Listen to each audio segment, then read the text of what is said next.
today we are going to be covering Monday Night Raw, and I'm going to say it again as no one was listening.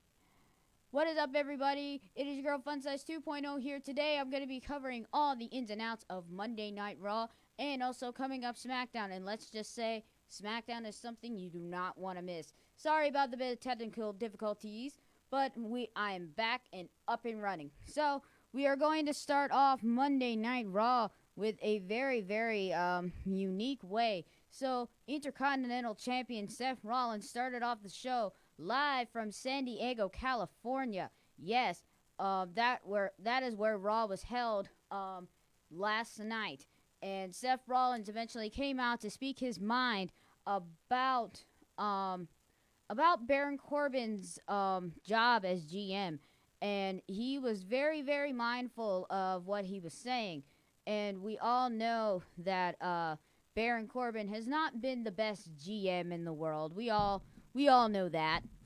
And the thing is that I believe is very much Baron Corbin is not doing his managerial duties seriously. He's, as Renee put it on Raw, that he's favoring those who are beneath him and think they have no business in basically in the WWE, like case in point with Rhino and Heath Slater, where Rhino got fired and Heath Slater thought he kept his job, but only to please Baron Corbin to actually just give him a referee shirt and to just not compete on a grand level. Now, Baron Corbin, mind you, has a TLC match coming up this Sunday against the Monster Among Men, Braun Strowman. And speaking of Braun Strowman, he's not medically cleared yet to compete yet at TLC, but his soldier's surgery was a success, so it could be possible that Braun Strowman could show up at TLC. But if he doesn't, then we have the tyrant Baron Corbin as our general manager, and that's really not good for anyone. And I just think that it was very thought out. And also, later on in the night, basically, let's just say Seth Rollins put some of Baron Corbin's buttons, per se, by taunting the GM, calling him a coward and poking him like a child would. You know, when you have that sibling that says, I'm not touching you, I'm not touching you. Well, let's just say Seth got really, really, in Corbin's face, and which resulted in them having a little slice of TLC just a bit early, where Seth Rollins had to defend his Intercontinental Championship against Baron Corbin. So that was another thing that was going on. So that resulted in the TLC match that was happening on Raw. So, and I was really excited to see this match. And as Michael Cole pointed out on Raw, if you guys missed it, this was the first time in 6 years, they had an actual TLC match live on Raw. Now, if you really think about it, the last TLC match that was probably taped on Raw was between Ric Flair and Edge at the time. And that was around 2006 when Edge was WWE Champion at the time. So that's quite a long time to not have a TLC match on Raw like that. But we will talk about that match later on in the program. And that was actually the main event, huge part of Monday Night Raw. Now, we also are going to move on to a different perspective. So, as any of you saw last week, it was Bobby Roode against Drake Maverick, who is managing the Authors of Pain, Alco and Razor. Now, these two men have dominated the tag team scene for quite a while, and they did capture the tag team titles. Now, mind you, at Survivor Series, Drew Maverick peed himself on national TV in front of everyone. And he basically didn't enjoy the fact that he beat himself on national TV. No one would. I really think that that he really didn't like the fact that he was made fun of for peeing his pants on national TV. But last week, if you guys caught last week, it was Bobby Roode versus Drake Maverick to determine if Bobby Roode won, then Chad Gable and himself would receive a tag team title match. But here was the kicker. Now, the thing is that Baron Corbin really doesn't like anyone. He doesn't really like anybody per se, because when you think about it, Baron Corbin only cares about his friends and the people that he thinks will actually help him in the long run. And actually, I believe that the AOP are probably on that list of people that will please Baron Corbin in the long run later. Now, the tag team titles were held against Chad Gable and Bobby Roode, and eventually the duo was successful in successfully capturing the tag team titles. And plus, check out those matching robes, though. Man, talk about tag team chemistry to a T. Ric Flair would be proud of Bobby Roode and Chad Gable. Plus that bedazzled headband to match up the robe. Very nice, Mr. Gable. Very, very nice. So we are definitely going to cover more of all of Monday Night Raw. So make sure you guys also keep on watching. And here's the victory for Mr. Bobby Roode and Chad Gable. Look how happy they are. Chad Gable, who is a former tag team champion in his own right, and Bobby Roode as well. But them capturing the Raw Tag Team Championships was nothing but glorious. And let's just say Drake Maverick kind of put his foot in his own mouth in this match, saying that he was a modern day Rocky. I'm thinking, like, what Rocky?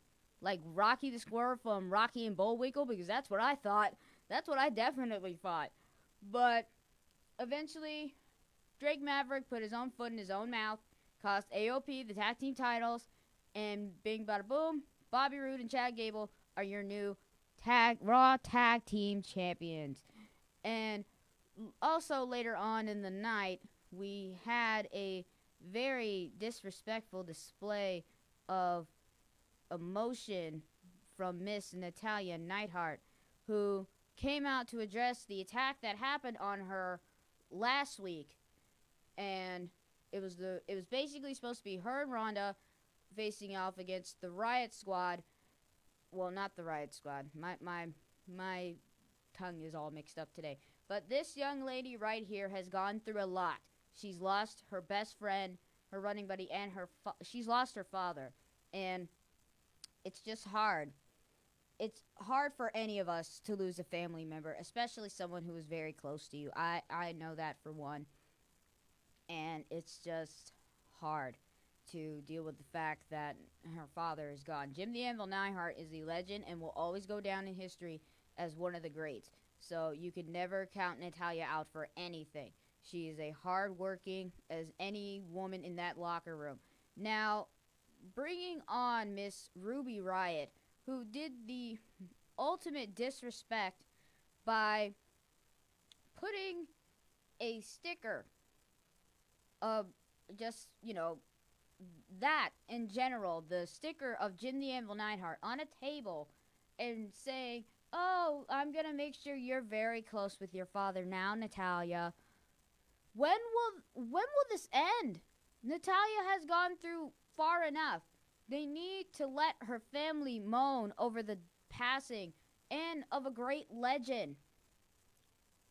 This would be hard for anybody if your coworkers were teasing you about your father's legacy and just dragging it through the dirt. And Ruby Riott had the gall to actually tell Natalya, "You disgraced your Hart family name." And Natalya was going to dedicate her match to her father at TLC. And Ruby Riott and Natalya's match is going to be a tables match. Now, mind you that Ruby Riott has her friends Sarah Logan and Sarah Logan and Liv Morgan in her corner.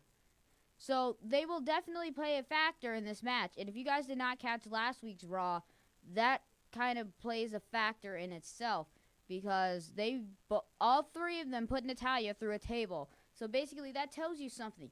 Is Natty kind of just a shark, a fish dead in the water, with three sharks known as the Riot Squad going after her, or does she have a fighting chance to prove to the Riot Squad that she is not a lost cause? In my basic opinion, I believe that Natalia will defeat Ruby Riot at TLC and make sure her dad is proud of her looking down from above. And it's just hard for her to go through this. But Natalia is a heart, and she shows it every night. And you can't help but feel sorry for her at the end of the day with her being through this.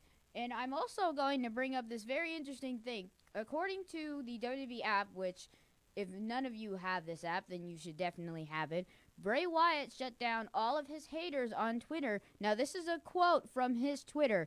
Quote, "Today I am someone different. Today I have finally become who I really am." Unquote. Now, this is off of Bray Wyatt's Twitter account, who we only saw Bray Wyatt appear once, and that was probably before Starrcade. And when you really think about it, man, could it be possible that Bray Wyatt might make an appearance at TLC this Sunday, despite Braun Strowman actually probably having the advantage due to Baron Corbin being in a TLC match on Raw? Now, I don't know for certain, but it could be a possibility that Bray Wyatt may make his presence felt at TLC this Sunday. So it's going to be tough because we all know Bray Wyatt is very, very out there. So it's a hit or a miss with this one. And also added to TLC, it will be the rematch from the Super Showdown in Australia. Buddy Murphy, the hometown boy who won the Cruiserweight Championship in his hometown of Australia, will face against Curtis Alexander in a rematch from Super Showdown at TLC. Drake Maverick, who's also the acting GM for 205 Live, which is the home of the Cruiserweights. So this is going to be interesting. I did watch the match between Buddy Murphy and Cedric Alexander. Let's just say that both men put it all out there, but Buddy came out on top for a reason. And he's one great athlete too, and I don't really follow the cruiserweight division that well. I follow the main roster, but other than that, I really, really think that it will be a great, great match between these two, and see how they fare on a tables, ladders, and chairs pay-per-view, where rules are basically just thrown out the window. They're literally just gone. They're not there anymore. So that's just my opinion. So we are going to be taking a short break, and make sure you guys keep watching The Score on air, thescore.com, and make sure you call that station, call that number right down there.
And welcome back, everybody, to the next generation of Sports Talk Radio. You're listening to The Score on air. The Score. It is me, the one, the only, Fun Size 2.0 here, giving you guys all the inside scoop of what went down on Monday Night Raw. Now, make sure you guys call and text that number right there, 614-641-0672. Sorry, 0674. I'm getting my numbers mixed up today. But other than that, make sure you guys call or text the studio and see if you guys got any questions for me. Feel free to call or text that number right down there. So, we were talking about a little bit of Monday Night Raw, and let's just say that Raw basically got a bit of shell shock from the Scottish psychopath who wanted to avenge his loss against his former running buddy and former tag team championship partner, Dolph Ziggler. Now, mind you guys that Drew McIntyre basically got picked up by Dolph to get him out of the gutter, so to speak. And let's just say Drew did not take the loss to Dolph Ziggler lightly due to via interference by Finn Balor. And the match was very barbaric, brutal. It was just chaotic. Dolph fought with everything he had, but Drew eventually came out with the win. But the Scottish psychopath was not done yet. Now, the angle is not good, but you could tell Drew Claymore kicking Dolph right where the Titantron usually is for the ring. There's a mini Titantron where the apron is, and literally bashed the back of the Dolph's head in the back of that Tron, and it is just not easy to watch. It's hard to digest seeing that. But, and if you guys did not know, Finn Balor will be facing Drew McIntyre at TLC, along with the next contest that I'll be talking about later, Bobby Lashley and Elias. Now, Finn Balor was out on Monday Night Raw. That's why he didn't show up, because he was injured last week by Drew McIntyre after Finn's interference with his match against Dolph. Now, I really think with Finn being out, does he feel scared? Does he maybe have a chance against Drew? I really think he does, as the logo goes for Finn Balor. The extraordinary man that can do extraordinary things. And believe you me, that man has done very extraordinary things in his career. So, let's moving on down to the women's match. We had a women's tag team match. Basically a mixed match challenge kind of matchup, but it was only the women competing this time. We have the Boss and the Huggable One, Bayley and Sasha Banks, or as they call themselves, the Boss and Hug Connection. They really need to start making that their tag team name, because I really enjoy Sasha Banks and Bayley. They are a perfect team. And Sasha's shirt says it all. Hugging is my business, which is basically Bayley's kind of trademark. So when you think about it, Bayley is definitely a great competitor, despite, she's a lot of people probably think that she's, soft. She doesn't, have, like the wherewithal or anything. But I say wrong, sir, wrong. And obviously, I really think that Bayley definitely has the guts to definitely have what it takes. So later on in the match, the Singh brothers and Jinder Mahal were coming down with Alicia Fox, but they tried to interfere, and lo and behold, guess who shows up? Apollo Crews. Apollo Crews shows up to help Bayley out in her time of need, along with her best girlfriend, Sasha Banks. Yes, the Boss. And get you this, I never thought I would see someone actually volunteer to be a human lawn dart.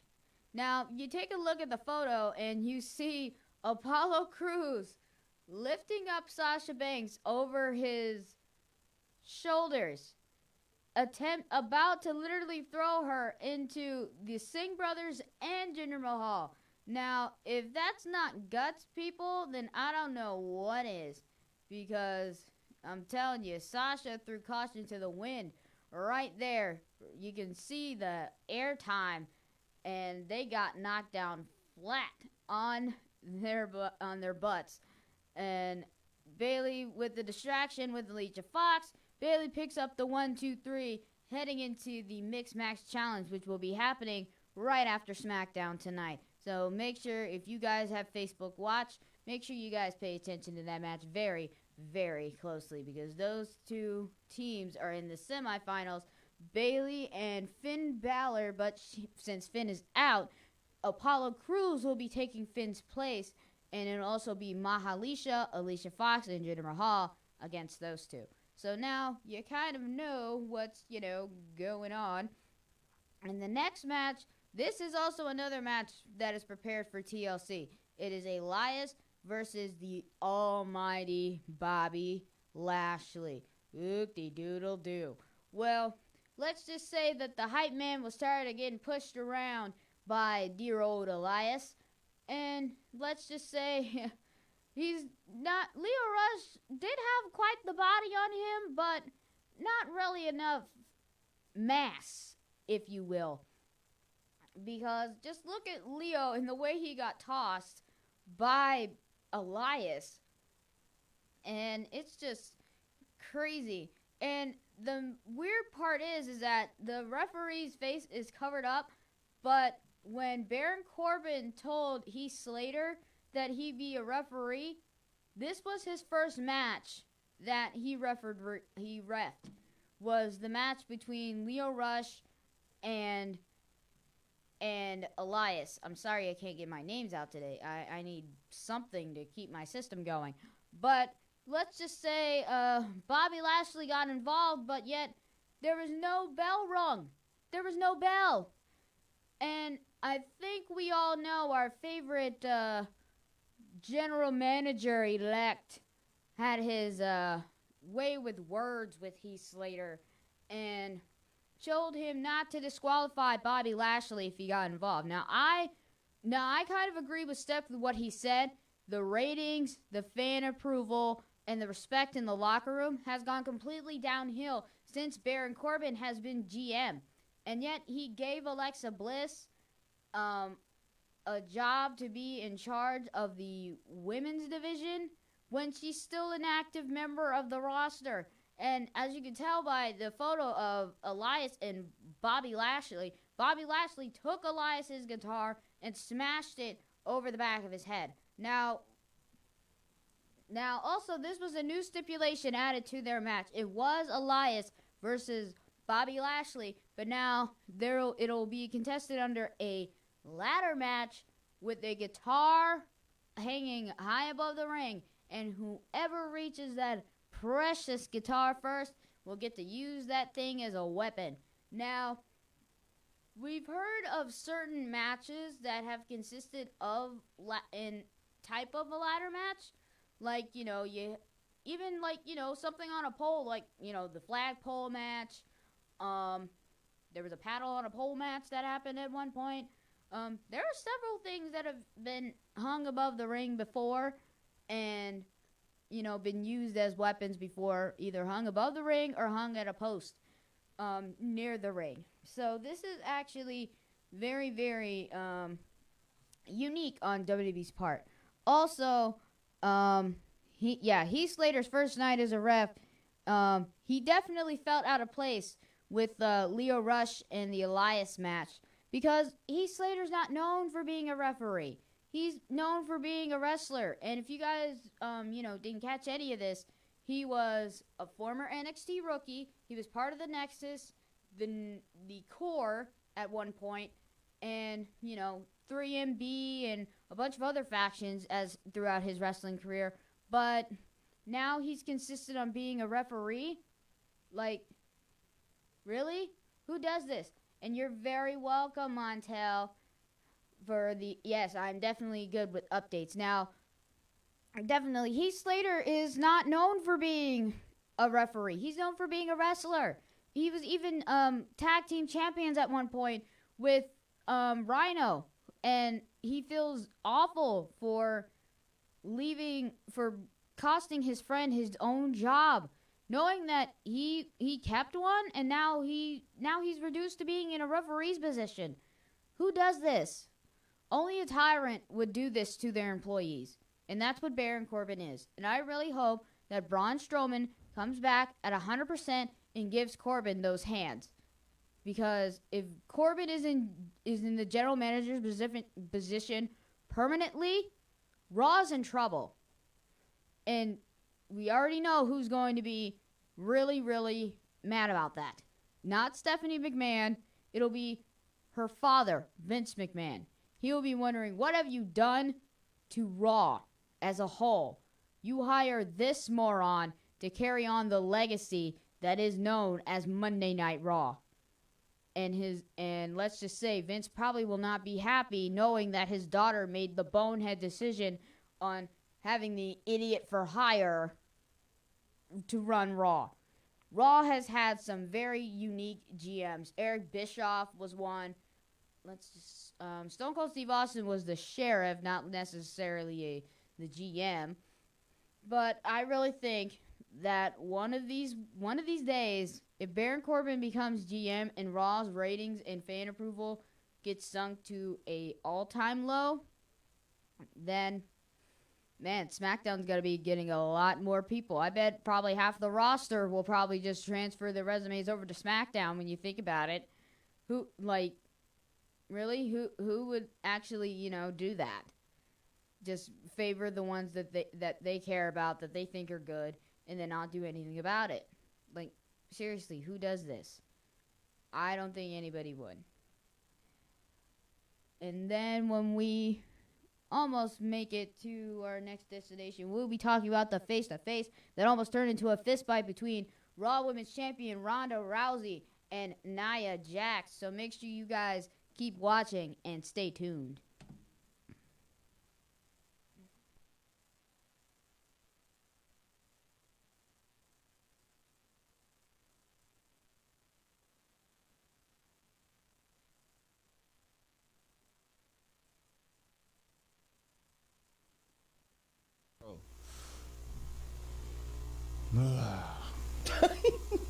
It bugs me. All right, let's go. All right, I'm ready. Welcome everybody to the press box. My name is Dev. It's your girl Tony D, aka Lois Lane, and we got a lot of good stuff to get into for y'all. We're going to give y'all an update on the Urban Meyer situation. We're going to talk a little bit of NFL preseason football, because football is back. Yes, it is. Bittersweet, but it is back nonetheless. So we're going to definitely enjoy talking about that. And we're going to get into some other things. But first, I must ask, Tony, how's your weekend going? My weekend is going good. My week was, pretty good. How was yours? It's cool. It's cool. You know how you just have one of those, like, it's just another day type feelings? Mm-hmm. So, yeah, that's pretty much where I'm at with it. But nonetheless, let's get the show cracking. Absolutely. So what do you want to talk about first, Tony? You know what? Let's go ahead and get it done and started. You hate to say out the way, but, So, for those of you who have not been following, it all started with a report that came out in May of, who was he charged with? Trespassing or something. Zach Smith, who is now the former wide receivers coach for Ohio State. Then his wife came out with this report that she was being domestically abused. And then it was brought up at Big Ten Media Day. And Urban at first denied any recollection or any knowledge of it. Then he was placed on administrative leave. And then a day or two afterwards, he comes out with a statement saying he knew what was going on. He reported it to Ohio State people and Florida. And then Zach Smith does his interview. And now we have come to this. This pack, Courtney Smith's mom, have both taken Zach's side. Lynn Bruce, she's the mother of a website that is about all Ohio State stuff. And so I've started going on there recently. But in this article, this was a story that was published on Facebook. And have you noticed all of this is being published Facebook? Yeah. Facebook is where all of this is being published first. Even the guy who did Courtney Smith's interview, he first published the story on Facebook. And the guy who published this story on Facebook is Jeff Snook. And he's a sports writer who has written several books about Ohio State football. And this is just, it's not looking good for her. It's not. Nobody close to the situation is even on her side. A lot of people are coming out, speaking out on the character that she was. A lot of people also believe that Zach Smith, which is what he said in the interview, they believe he was trying to remove himself from the situation, you know, as cautiously as possible, you know. But with these situations, you know, they never really turn out that way all the time, and things happen. And unfortunately for Zach Smith, things have happened. Not to say that he's innocent by any way, in any way, shape, or form. He did what he did, and he's responsible for what he's done.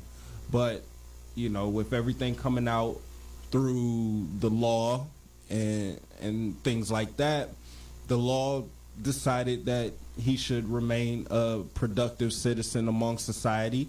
So I don't understand what's the problem with Urban Meyer even feeling like he should remain a productive citizen of society.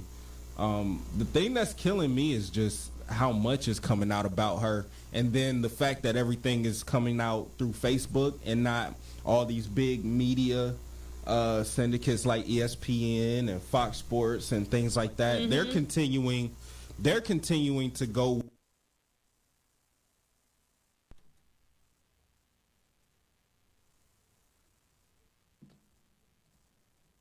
And welcome back, everybody, to the next generation of Sports Talk Radio, The Score on air, The Score. It is me, Funsize 2.0 here, and today we are still covering what happened on Monday Night Raw. Now, let's just say that last week's confrontation between Raw Women's Champion Ronda Rousey and Nia Jax basically came to a head last night. So, without further ado, we are going to take a look at what happened between these two women. So, Alexa Bliss was making her way down to the ring, but to announce the two women, but let's just say Nia Jax and Tamina did not feel like waiting for anybody to really, basically Nia wanted to make her own presence felt by herself. And let's just say she does with Tamina in the background. Now, mind you, Nia was bragging about her accomplishments when at Survivor Series a month ago, where she broke Becky's face. And Nia was pretty confident in her words, saying that I'm a 600... She actually said her weight out loud. She said she's a 600-pound Samoan woman. Now, when you really think about it, comparing her to Alexa Bliss... Now, Alexa Bliss is from Ohio, which I've stated previously before, and the thing is that Nia is not exactly like all the other women in the locker room, which I believe is a good thing. I think it's great that Nia is basically breaking a stereotype where you have to be thin and, sexy in order to, get what you want. But lo and behold, as Nia was still jaw-jacking the Raw Women's Champion, Ronda Rousey. Now, look at that look on Ronda. She is not, and I repeat, not a happy camper after, last week's little situation. Now, Ronda Rousey, a lot of people think that she's overhyped, she's out of her element, and they just think that, she doesn't really deserve the title. But when you think about it, Ronda Rousey she's definitely a worthy champion. And I understand why Ronda is so mad at Baron Corbin, because he's not giving Ronda, or anybody for that matter on the roster, any good competition. That's how I feel. Now, Ronda Rousey, she's a very, very good competitor. Despite what people say, she is a kick butt lady. in the ways that I can put it right now, she can brawl with the best of them.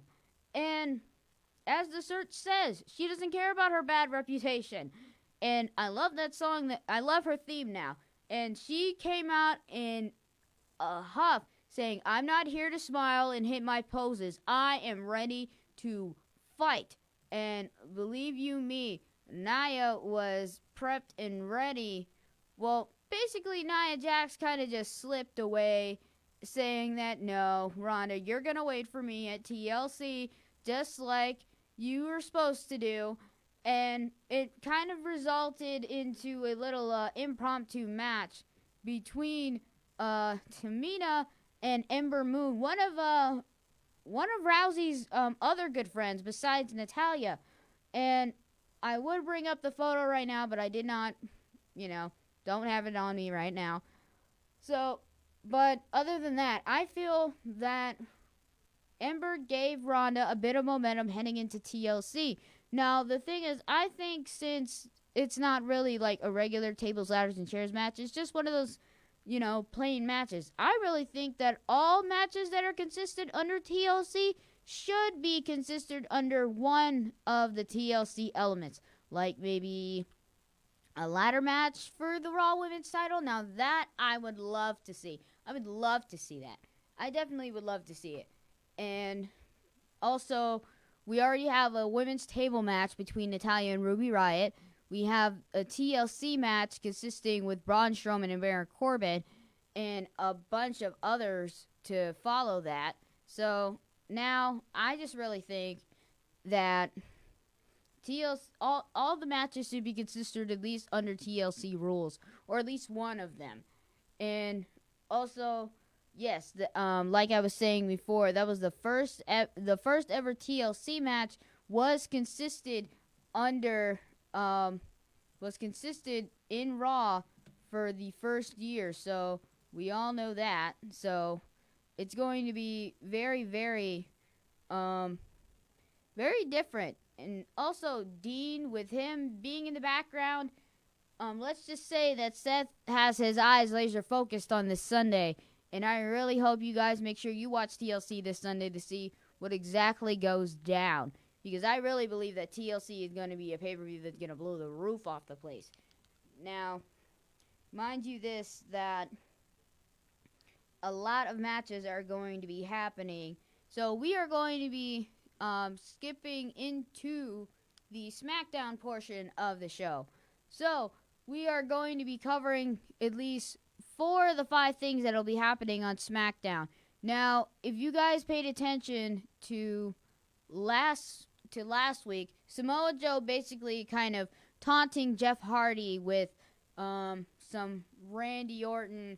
Samoa Joe was mostly taunting Jeff Hardy while he was at a bar. Now, if you guys have not seen the new Hardy Boys little documentary talking about Matt and Jeff's lives earlier in their careers, and then coming back to WWE at WrestleMania, let's just say Jeff had a bit of a drinking problem before, even when he was in WWE, and then, he was, that's what, wrestling can do that to you. It can make you do, crazy, crazy things. So we all know that Jeff has had his demons, as he says. He's conquered them, and he's moved on with his life. Because last year was his 20th anniversary with the company, so that boy's been in the business for a long time. But Samoa Joe just pushed it too far. Now, we all know Samoa Joe is known to push certain buttons on certain superstars. Now, when you think about it, how do you think he pushed AJ Styles to a limit that we never thought we'd see AJ do? Now, it's just crazy what lengths Samoa Joe will go to just get a win on anybody these days. Now, and then moving on from that. Now, this is actually, I'm surprised they actually brought this one back. So, if you guys have not paid attention, I think it was last year when this happened. It was the New Day versus the Usos in a rap battle, and Wale was a guest on SmackDown. And it consisted under a rap battle. And Oh boy, excuse me. But the rap battle was actually pretty funny. But now, this time, the Usos will be competing in a rap battle again. But this time, not against the New Day, it's against the Bar, Sheamus and Cesaro, the current SmackDown Live Tag Team Champions. Now, the New Day will be hosting this, and mind you, all three teams will be competing for the Tag Team Championships at TLC. So, basically, this rap battle can either be funny or it's just going to be huge and disrespectful and just maybe a major flop. And now here's the real kicker. WrestleMania 34 was the first time ever Charlotte Flair and Asuka competed, and Charlotte broke Asuka's 2.5-year undefeated streak on the grandest stage of them all, and that was back in New Orleans. And this is a WrestleMania 34 rematch. The Queen versus the Empress, just at least a couple days before TLC even kicks off.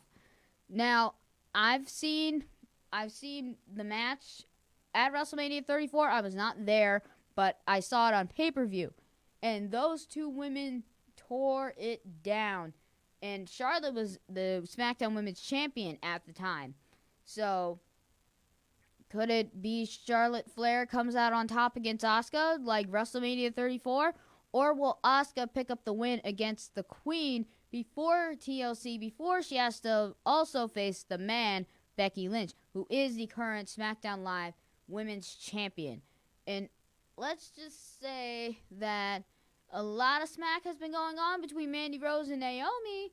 So, let's just say Paige saw the tweets, she heard it, and SmackDown Live will be live from Las Vegas and Sin City. So, it's going to be Mandy Rose versus Naomi in a one-on-one contest. And also, I'm kind of wondering, how will this Daniel Bryan's new attitude, per se, how is that going to work? Because Daniel Bryan, to me, is just, he's just a changed man. I just feel that Daniel Bryan has lost touch with himself. He's lost touch with the fans. And I think it's just mostly around that WWE title. And I really feel that it's like just, off about Daniel Bryan being like this. And sorry about that glitch, but anything. Daniel Bryan better... New Daniel Bryan, like AJ said, old Daniel Bryan, new Daniel Bryan, they both have the same face. So it's just, all a matter of time until this comes to a head. And they will be facing off in a rematch at TLC for the WWE title. So this is basically just going to be a plain old match. I kind of don't want to see a plain old match between these two competitors. I want to see them compete in a ladder match. Just thinking about it, like, both men are known to be high-flying, crazy, cuckoo heads. So when you think about it, that's just how it is. Because Daniel Bryan and AJ Styles have both have done tremendous things for for the business as a whole. Now, when you think about it, when it comes to Daniel Bryan's standpoint, he's not thinking clearly. He's really not. But I think that the match between Daniel Bryan and AJ Styles should definitely be considered under a ladder match. That's how I feel Extreme Rules should go. Not all matches should just be, one match is a tables match, one match is a chairs match. It's TLC. All the rules are supposed to be thrown out the window. That means all the elements can apply to this pay-per-view. I really could see, Rollins and Dean Ambrose compete in a ladder match as well, but yet it's just a plain old match. Come on, this is Extreme Rules we're talking about. We're talking about tables, ladders, chairs, maybe lit up tables or something. And also I forgot to mention this earlier, But with the women's match between the man, the queen, and the empress, it is the first time ever a women's TLC match. This has never been done before. Women have never competed in a tables, ladders, and chairs match before. Ever. Well, unless you count the time when Stacy Keibler and Lita got involved along with Spike Dudley at WrestleMania 17, then that really doesn't count. But I really think that the women will definitely tear this house down. Who knows what could happen? Maybe Charlotte could regain her SmackDown Women's Championship. Asuka could actually win a championship in her main roster career. She's won the NXT title. Now it's time to add the SmackDown Women's Championship to her accolades. And I really think that Asuka could overcome both the Queen and the Man. But the wild card is also Becky Lynch. So we just don't know what to expect out of the Man or the Queen. So it's kind of just a stalemate right now. So it's up in the air. It's definitely up in the air. But I'm really excited for TLC, and I just can't wait for this pay-per-view to happen. Now, with Braun Strowman versus Baron Corbin. Now, mind you, about maybe 2 to 3 weeks ago, Braun Strowman suffered a shattered elbow due to Baron Corbin, Drew McIntyre, and Bobby Lashley basically involving themselves in Corbin's business, which makes them on a high pedestal in Corbin's eyes. Now, Braun Strowman has successfully gone under surgery, but will he be 100% for TLC? My answer to that would be yes, because we all know Braun Strowman is a monster among men by every sense of the word. So, I believe that Baron Corbin will get those hands from from Braun Strowman. Now, when you think about it, Braun Strowman is eventually he's not very happy with Corbin, and this will bite Corbin later. Believe it. I definitely believe it, because Braun Strowman is not a man you do not want to, get on his bad side. No one wants to get on a Giant's bad side, whether it be Andre the Giant, the Big Show, or Braun Strowman. You never get on a Giant's bad side. If you do, you're going to end up on literally either the bottom of their foot or on a wall somewhere completely passed out. And I really think that Dolph will probably play a bit of a factor in this match between Finn Balor and Drew McIntyre, because Dolph and Finn have had trouble with Drew in the past. Well, mostly Finn Balor, but not Dolph, but now he is. And when you think about it, it's going to be a very interesting concept to consider. And it's just going to be basically one crazy match, in my opinion. Because Dolph could come out of nowhere and cost Drew the match. Something could go haywire. But I really, really think that Dolph definitely plays a factor in this match between Finn and Drew McIntyre. And then Elias competing against the almighty Bobby Lashley in a guitar on a pole ladder match. Now, this match is, as I said before in the top of the hour, very unique. And there have been several things. The most thing you've probably seen hanging above the ring is mostly, what is it? Mostly, there was the Terry Reynolds Invitational,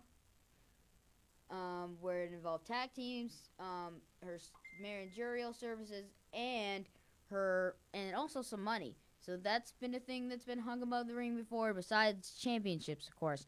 So it's going to be, a bit. It's kind of weird, but hey, WWE's known for taking stuff outside of the box when you think about it.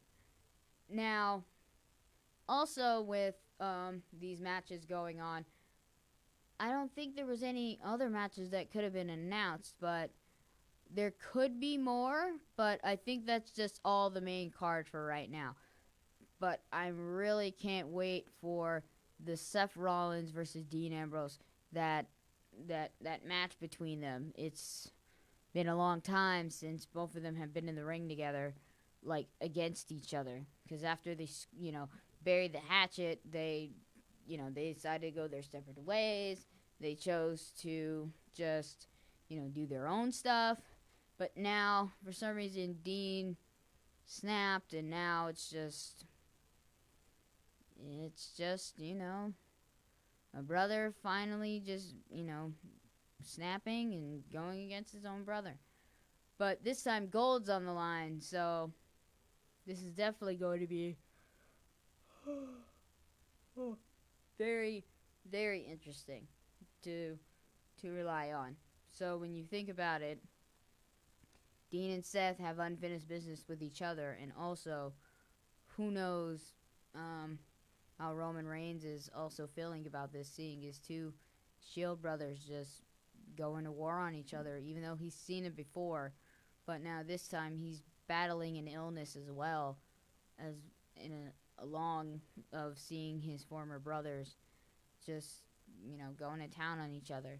And Godspeed to you, Roman Reigns. We hope that you come back soon, healthy, and able to take back your championship from Brock Lesnar. And speaking of Brock Lesnar, Seth did bring this up with General Manager Baron Corbin, that Brock has not competed on Raw with the championship for 16 years.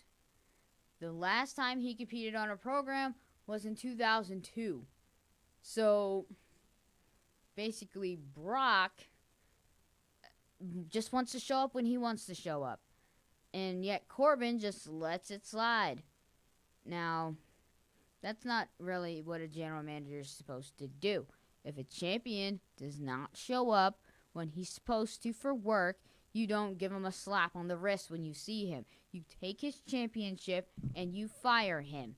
You don't let him run around like some big spoiled brat and let him do what he wants.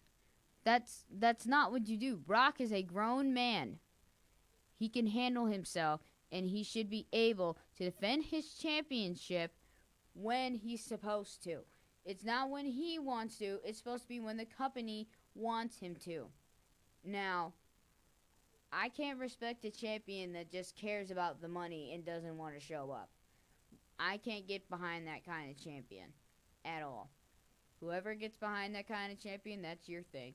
But I can't be around a champion that doesn't even show up. I'm behind Seth Rollins 100%, and I definitely think he would win against Dean Ambrose at TLC.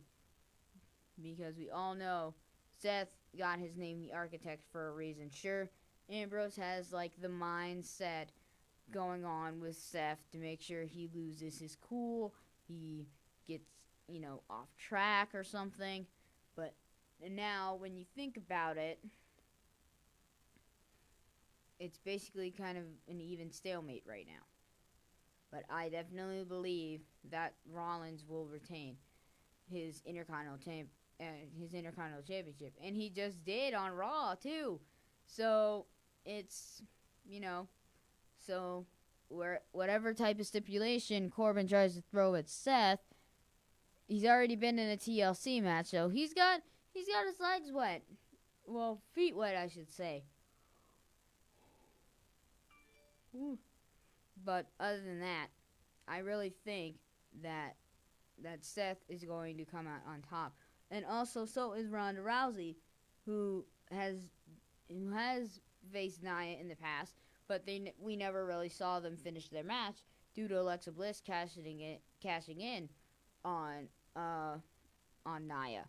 So, but I don't know why Nia's throwing shade at Ronda, but when you think about it, it's kind of Alexa Bliss's fault for ruining their match in the first place, because it's Alexa's style, because she likes to stir the pot and everything and make everything go her way and put people against each other. It's That's just how it is. Because that's how Alexa Bliss rolls. But still, I really don't get why in the world would you a make her the head of the whole Raw Women's division. She's still an active member of the roster.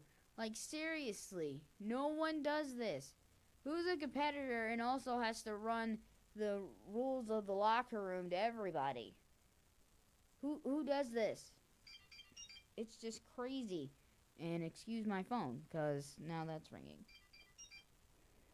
Yes, and that is a Kim Possible ringtone if you guys are wondering what it is. But I really think that Alexa Bliss really isn't suited for her managerial position because she's still known for being a competitor, not being a businesswoman. Like, seriously, no one should really, like, she basically got handed that position.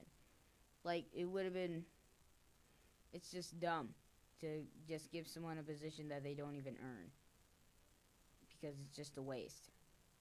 And then with Raw's ratings going down thanks to Corbin, now who knows what direction Raw would go in after that. And I know Shane McMahon and Paige are loving it, knowing that Raw is slipping in the ratings and SmackDown is riding high on their high horse. And you can't really blame them. With Corbin being in office, who would blame them? I'd be celebrating for joy if I was Stephanie, if I was Shane and Paige. I'd be happy that Raw is slipping and we're gaining momentum. And The Miz still trying to pressure Shane McMahon into doing this weird tag team thing with him. But we'll get back to SmackDown later on. So make sure you guys stay tuned and keep watching. Thank you so much.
things like that, the law decided that he should remain a productive citizen among society. So I don't understand what's the problem with Urban Meyer even feeling like he should remain a productive citizen of society. The thing that's killing me is just how much is coming out about her, and then the fact that everything is coming out through Facebook and not all these big media syndicates like ESPN and Fox Sports and things like that. Mm-hmm. They're continuing to go with the narrative of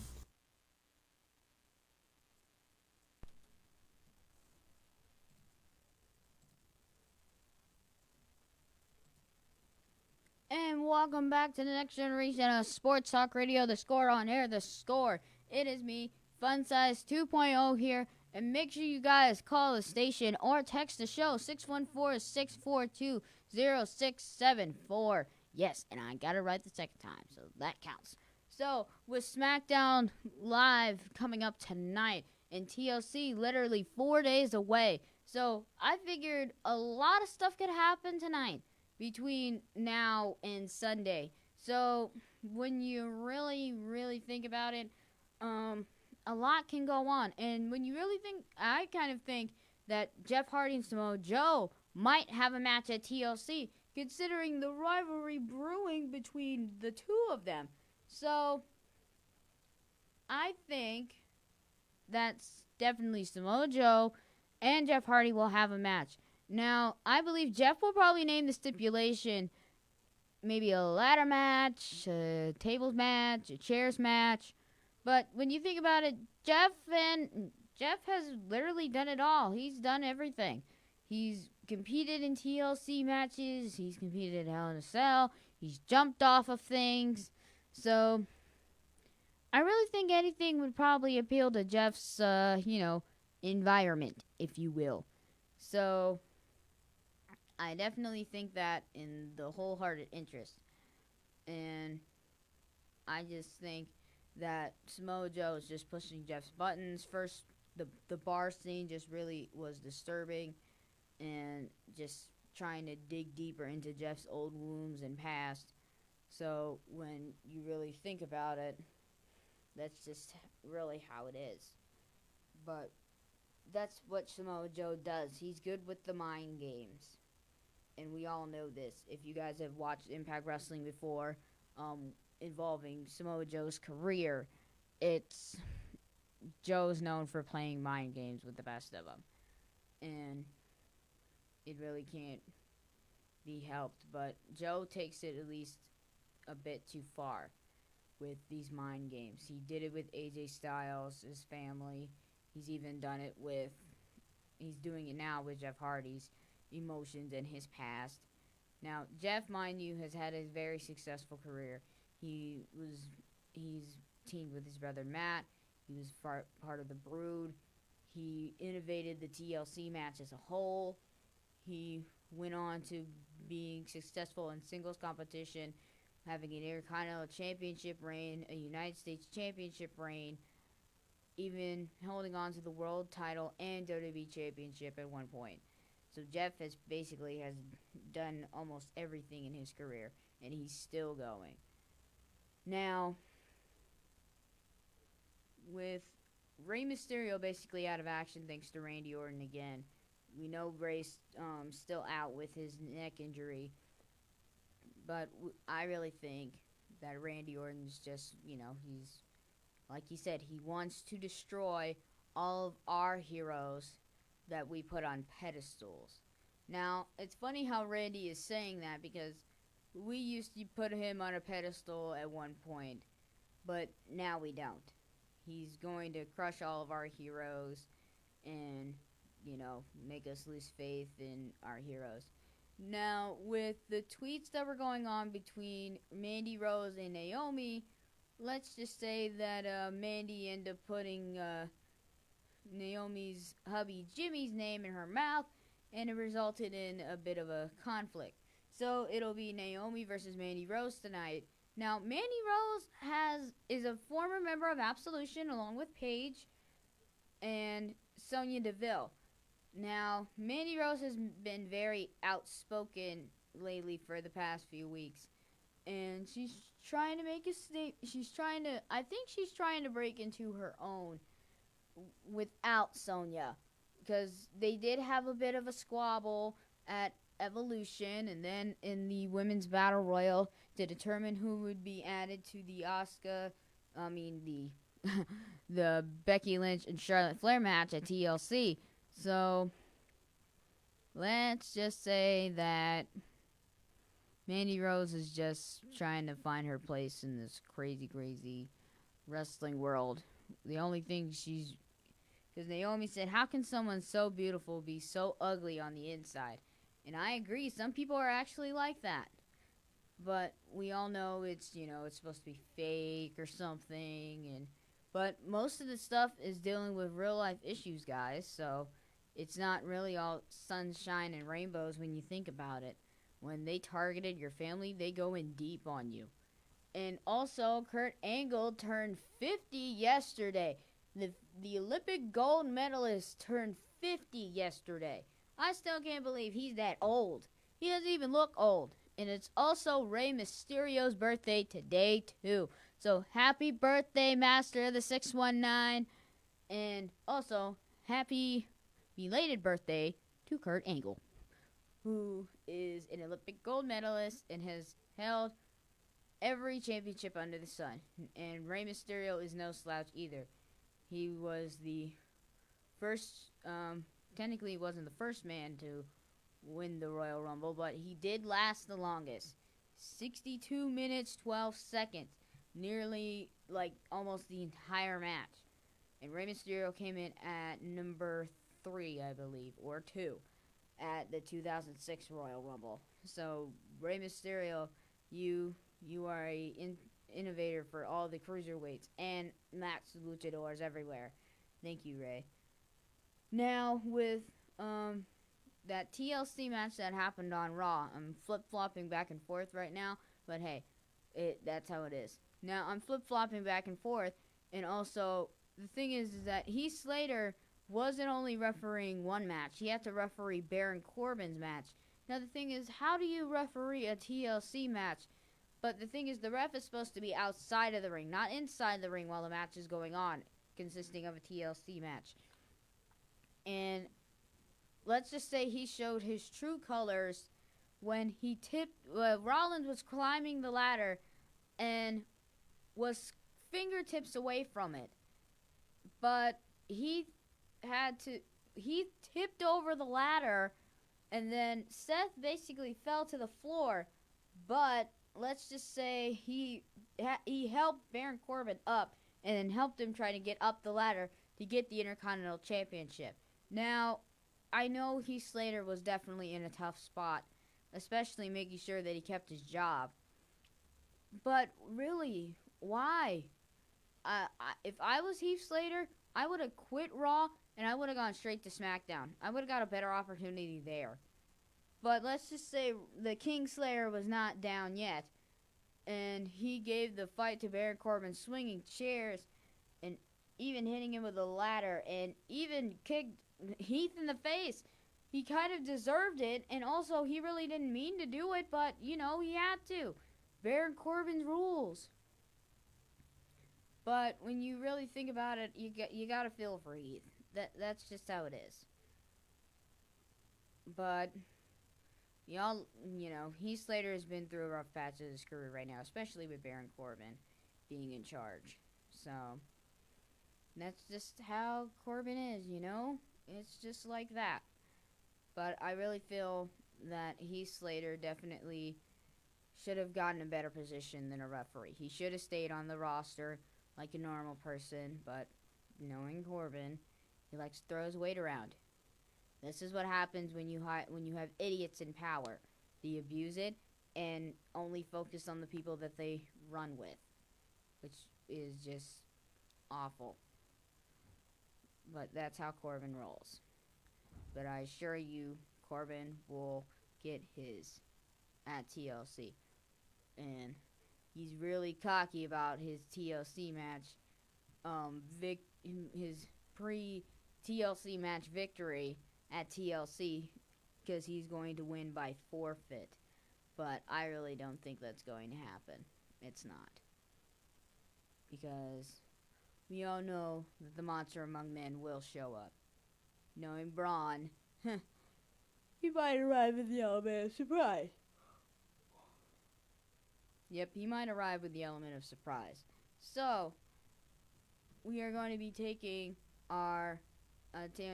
another break. So make sure you keep on listening and keep watching.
And welcome back to Next Generation Sports Talk Radio. The score on air, the score.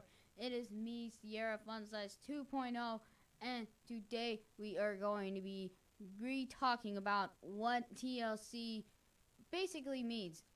Besides the pop group that was actually named TLC before TLC was known for tables, ladders, and chairs.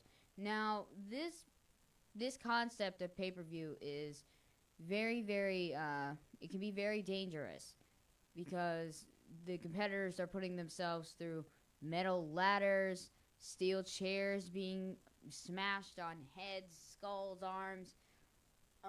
Also, with basically, like anything can really happen. Someone can seriously get injured. That's why these matches are not for the faint of heart at all. They're not. Now, the TLC match in general, there are two big TLC matches. The first ever three-way all-women's championship match for the SmackDown Women's Championship. Asuka versus Becky Lynch versus Charlotte Flair. I almost forgot Charlotte Flair. Oh, man, that probably would have got me.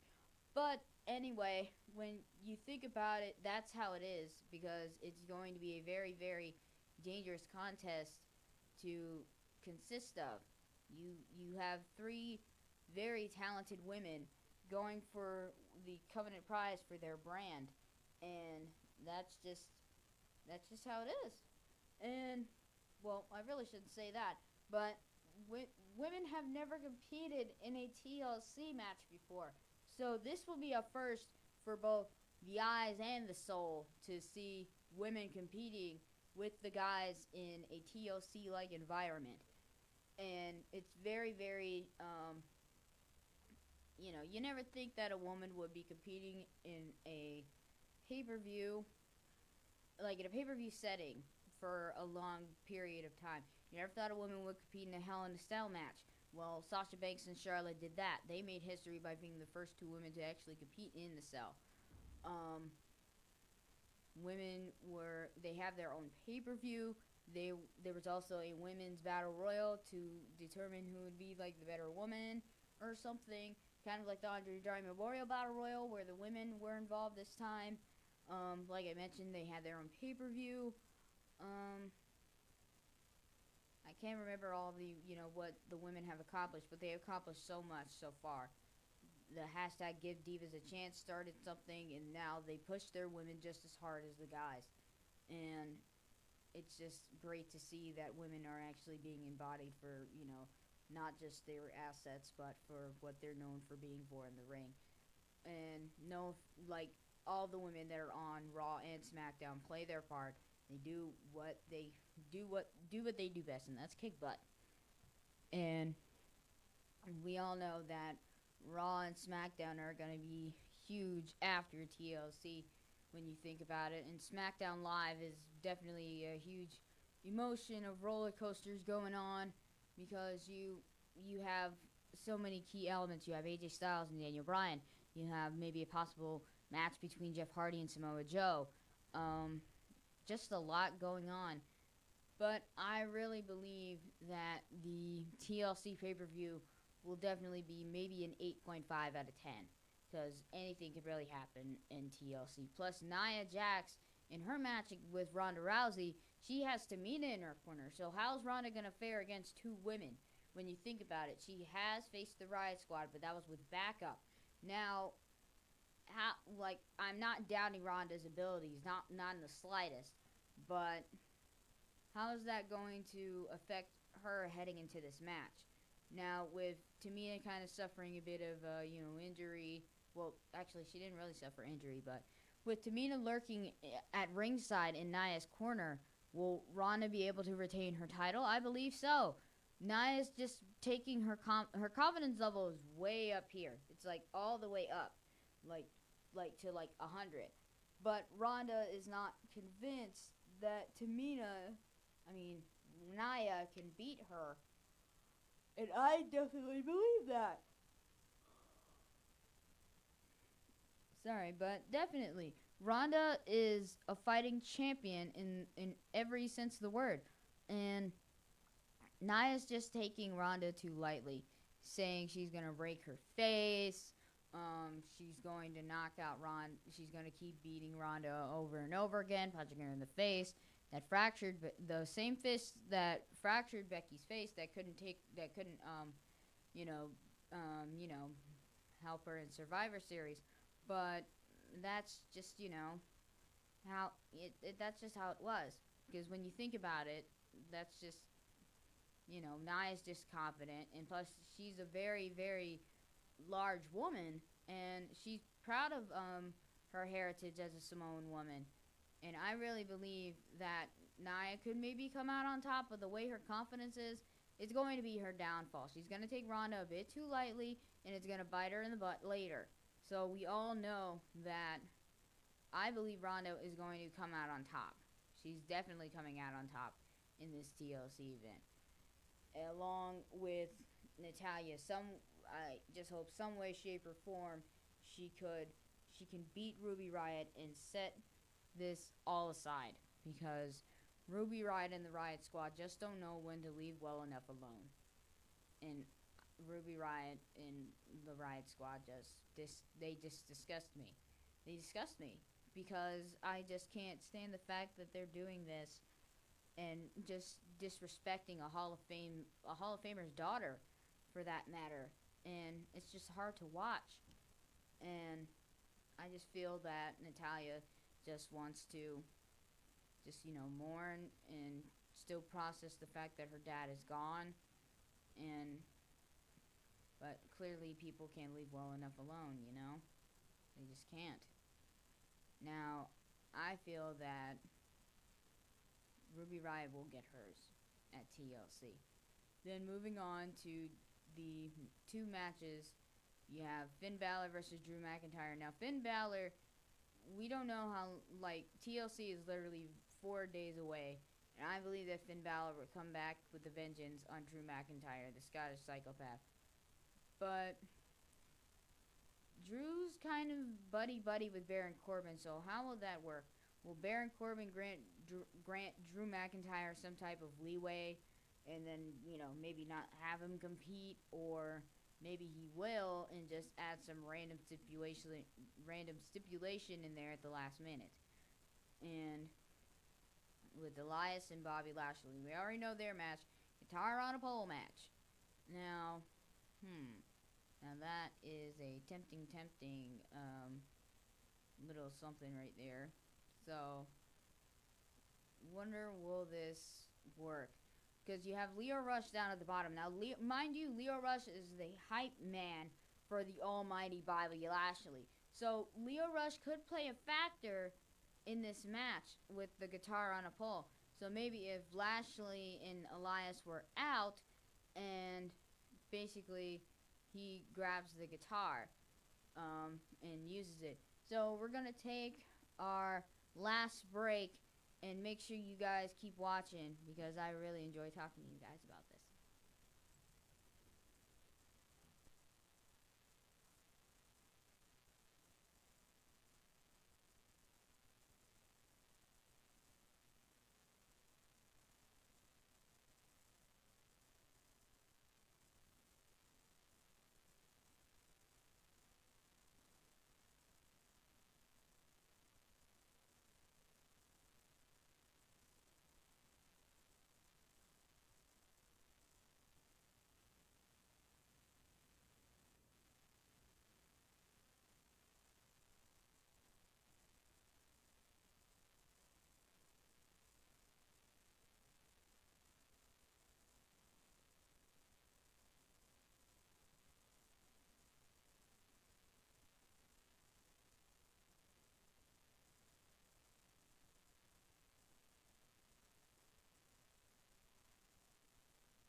And welcome back, everybody, to the next generation of Sports Talk Radio, The Score on air, The Score. It is me, your girl, Fun Size 2.0 here, and we are reaching the final hours of this lovely broadcast that I am showing to you, lovely people. So, I'm going to run down my predictions for the TLC pay-per-view, but I still got to run down a couple more matches. Now, Seth Rollins and Dean Ambrose. The Intercontinental Championship will be on the line, which is held by Seth Rollins. So with Dean taking this random approach, just being off and not like around, it's kind of messing with Seth's head. But Seth doesn't look like it's bothering him one bit. He's 100% full speed ahead heading into TLC. So now, I definitely believe that Dean may have something up his sleeve, but we just don't know. So, it's all a matter of it's all a matter of what if Dean Ambrose even does anything. So, the next match that was supposed to be covered, like I said, Baron Corbin versus Braun Strowman, TLC match. Now, with Braun recovering from a broken elbow, I really believe that he will overcome it and move on and win the match. Now, if Baron ends up swinging a chair at it, then it could render useless to the monster. But I believe that Braun Strowman will come out on top and beat Baron Corbin, and he will receive a Universal Championship opportunity against Brock Lesnar. Now, mind you, Braun Strowman and Brock Lesnar have only faced off at least maybe 4 times, I believe. They faced off the first time, I think it was at maybe No Mercy. I can't remember. I gotta look up all my data, so that'll be probably for next week to cover all the matches from TLC and also covered who faced who. So, definitely going with the Monster Among Men for the TLC match between him and Baron Corbin. Then, I already mentioned Ronda Rousey and Nia Jax, so Ronda's going to win, in my opinion. If you guys have anything else, the number is right there on the screen, 614-641-0674, right there. It took me a while to get all of those numbers out, man. And I'm good at math, but yet I can't say a phone number right. But definitely, and then with the I already mentioned the Riot Squad. I want Natalya to win. What other one is going on? Oh, the Buddy Murphy versus Cedric Alexander. Now, I kind of feel this match can go either way. Either Buddy retains or Cedric regains his championship back. Now, in the SmackDown Live 3-way dance for the SmackDown Live Tag Team Championships. Now, I'm kind of either going for the New Day or the Usos, because I can't decide between those two teams. So I'm going with those two to work out to be the SmackDown Live Tag Team Champions. Now, the New Day have held the Tag Team Championships 5 times.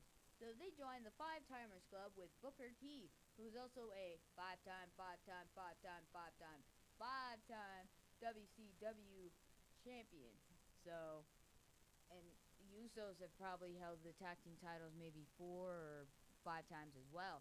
So now when you think about it, it's kind of down between the Usos and the New Day to see which one of those teams actually gets the tag team championship. So I'm kind of going with the New Day or the Usos. And will there maybe be a Raw tag team rematch for the AOP? Authors of Pain against Chad Gable and Bobby Roode. Maybe that'll be at the Royal Rumble or maybe on Raw the following week. But it's all up in the air, so it could happen, it couldn't happen. But I think it probably will, because Baron Corbin's just a stubborn mule and he doesn't know when to keep his yap shut. So either way, I really think that this will shape up to be a very, very awesome TLC match. Tables, ladders, and chairs. These matches are going to be mind blowing. Let's hope they all live up to what they expect, and let's hope some of these are long because some of these matches do end up short. Others, not so much. But I really do believe that TLC will be a very, very intense type pay per view. So we will definitely will get into those the next go round, and we'll be covering Monday Night Raw next week. After TLC, we'll be covering TLC, Monday Night Raw, and then SmackDown after that. And also, the WWE Championship match between AJ Styles and Daniel Bryan. Now, I really want AJ to win. I am a huge AJ Styles fan. It's just that Daniel Bryan is not in his right mindset right now. He's basically referring to himself in third person. He's repeating fickle, fickle, fickle. I'm thinking like, what? What is up with him? And you can't really take Daniel Bryan seriously anymore. You just can't. It's just not him. He's saying the Yes Movement is dead. The Yes Movement is dead. The old Daniel Bryan is dead.